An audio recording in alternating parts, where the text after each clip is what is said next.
दोस्तों नमस्कार।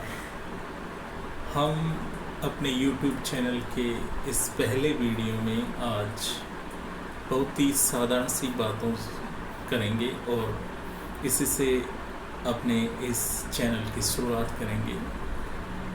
क्योंकि अभी जो है दुनिया में एक महामारी फैली हुई है, कोविड-19 जिसका नाम है, आप सब जानते हैं।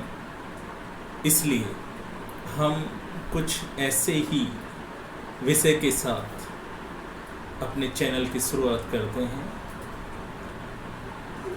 कोविड-19 बीमारी आप सब जानते हैं कि संक्रमण के कारण यह फैल रही है। संक्रमण का मतलब इन्फेक्शन।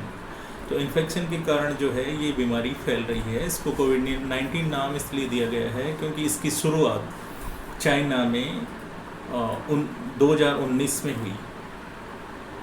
यह एक वायरस के कारण फैल रही है। आप में से अधिकतर साथी जानते हैं कि वायरस क्या होता है, लेकिन हमारे बहुत से साथी जो विज्ञान के विद्यार्थी नहीं रहे हैं, हो सकता है कि वो नहीं जानते हो कि वायरस क्या होता है। वायरस को हिंदी में विषाणु कहते हैं, यानी कि एक ऐसा जीव जो किसी जीव के शरीर में जाके विष फैलाने का कारण बन जाता है। यह एक अकोशिकीय जीव होता है, यानी इसकी कोई कोशिका नहीं होती, कोशिका जैसी कोई संरचना नहीं होती है। अब कोशिका क्या होती है इसकी बात हम किसी और वीडियो में कर लेंगे। तो विषाणु जो होता है यह कुछ विषाणुओं में आरएनए और कुछ में डीएनए नाम की संरचनाएं पाई जाती हैं। तो जब यह विषाणु किसी जीव के शरीर में प्रवेश करता है तो उस जीव के अंदर जो कोशिकाएं होती हैं उनमें यह प्रवेश करके उन कोशिकाओं की जो जेनेटिक संरचना है आरएनए और डीएनए की, उस संरचना को ये अपनी जेनेटिक सूचना से बदल देता है। इससे उस जीव की जो इन्फेक्टेड यानी संक्रमित कोशिकाएं हैं उनका जो स्ट्रक्चर है, संरचना है, वो बदल जाती है और फिर गलत टाइप की कोशिकाएं जो है विभाजित होकर के उनकी संख्या बढ़ने लगती है। इस प्रकार जीव में बीमारी फैल जाती है। वायरस का सबसे पहले पता 1796 में एडवर्ड जेनर नाम के वैज्ञानिक ने लगाया। उसने चेचक, जिसको स्मॉल पॉक्स कहते हैं, उसके विषाणु का पता लगा। बैक्टीरियोफेज वायरस जो होते हैं वो हैजा, मोतीजरा, पेचिस जैसी बीमारियों में जो हानिकारक बैक्टीरिया होते हैं जो उन बीमारियों के कारण बनते हैं, ये वायरस इस प्रकार के बैक्टीरिया को खा जाते हैं। इस प्रकार ये कई बार कई बीमारियों में लाभप्रद भी होते हैं। वायरस से होने वाली जो जानी मानी बीमारियां हैं उनमें जो अभी चल रही है कोविड-19 ये तो है ही, इसके साथ साथ HIV जो है वो भी वायरस जनित रोग होता है। इन्फ्लुएंजा होता रहता है कई बार। स्वाइन फ्लू जो बीमारी थी वो अभी भी हमारे देश में चलती है, वो भी वायरस जनित रोग है।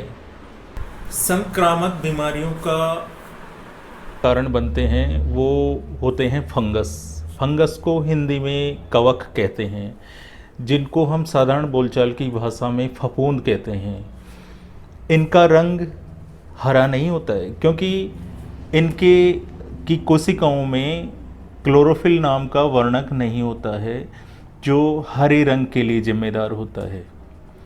फंगस इस संसार में तभी से मौजूद हैं जब से ये संसार बना है।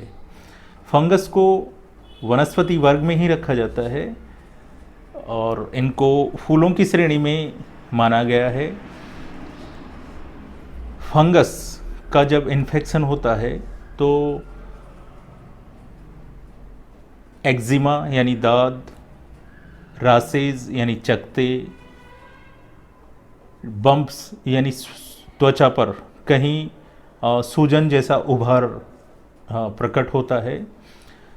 हालांकि फंगस जो है वो कई फंगस काम खाने के काम आते हैं, जबकि अधिकतर जहरीले होते हैं। फंगस क्या है कि कचरा हटाने में भी, यानी स्कैवेंजिंग करने में भी अ, इस प्रकृति की मदद करते हैं।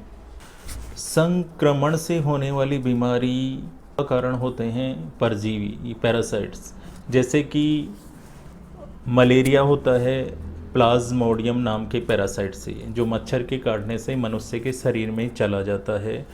और पेट के कीड़े एस्केरिस जैसे परजीवी होते हैं। और मनुष्य के शरीर के ऊपर या जानवरों के शरीर के ऊपर जुएं जैसे परजीवी होते हैं, लीस जिनको कहते हैं। तो इनसे भी बीमारियां पैदा होती हैं संक्रमण होकर के। बीमारियां फैलने का, जो संक्रामक बीमारियां होती हैं उनको फैलने का और दूसरा बहुत बड़ा कारण होता है बैक्टीरिया यानी जीवाणु। जीवाणु क्या होते हैं कि एक कोशिकीय जीव होते हैं, माइक्रो ऑर्गेनिज्म यानी सूक्ष्म जीव होते हैं, और ये जो है अलग अलग प्रकार की आकृतियों के होते हैं। कुछ बैक्टीरिया किसी आकृति के होते हैं, कुछ अन्य आकृति के होते हैं। बैक्टीरिया जो है अलग अलग परिस्थितियों में मौजूद रह सकते हैं, अलग अलग प्रकार के बैक्टीरिया। पृथ्वी के ऊपर जो सबसे पहला जीव पैदा हुआ वो बैक्टीरिया ही थे। बैक्टीरिया जो है इतनी बड़ी संख्या में होते हैं, जैसे कि हमारी बॉडी के अंदर, हमारे शरीर के अंदर जो है जितनी कोशिकाएं होती हैं उससे 10 गुना ज़्यादा बैक्टीरिया होते हैं। 1 ग्राम मिट्टी में 4 करोड़ बैक्टीरिया हो सकते हैं। 1 ग्राम साधारण पानी में 10 लाख बैक्टीरिया हो सकते हैं। हमारे शरीर के लिए कई प्रकार के बैक्टीरिया जो हैं वो लाभदायक भी होते हैं, जैसे कि लैक्टिक एसिड बेसिलस जो दही में होता है, इसकी मौजूदगी बढ़ने के कारण ही जो दूध जो है वो दही में बदल जाता है। बैक्टीरिया से होने वाली बीमारियां हैं जैसे टीबी, हैजा, टाइफाइड, न्यूमोनिया और भी कई अन्य बीमारियां होती हैं।